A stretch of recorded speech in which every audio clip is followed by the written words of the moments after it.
suis partie avec Raphaël Neal dans la campagne anglaise à la rencontre des agriculteurs 8 ans après le Brexit.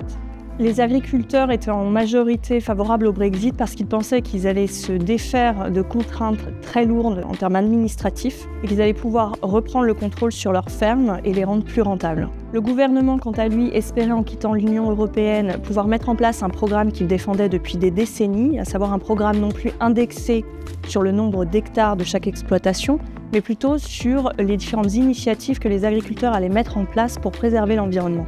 Le programme est actuellement en phase de transition au Royaume-Uni et on en voit déjà l'impact. En fait, c'est un programme qui favorise les grandes exploitations, les exploitations industrielles, et qui, à l'inverse, défavorise les petits exploitants, et notamment les éleveurs bovins, les éleveurs de moutons, qui se situent principalement dans l'ouest de l'Angleterre.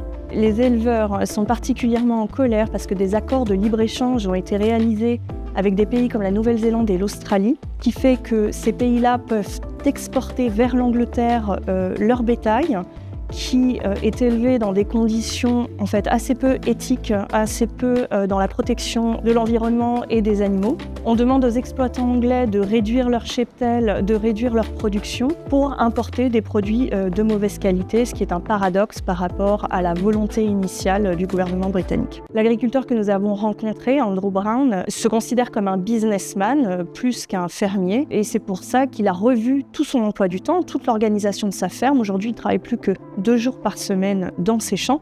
Le reste du temps, il s'occupe de gîtes qu'il a mis en place, d'un terrain de cricket qu'il a créé dans un de ses hangars abandonnés. Et donc, il se dirige plus vers les métiers du tourisme aujourd'hui que celle des fermes. Et ils sont nombreux en Angleterre à prendre ce chemin. Ce reportage, accompagné des belles photos de Raphaël Neal, est à retrouver dans notre dernier hors-série baptisé « Rêver l'Europe ».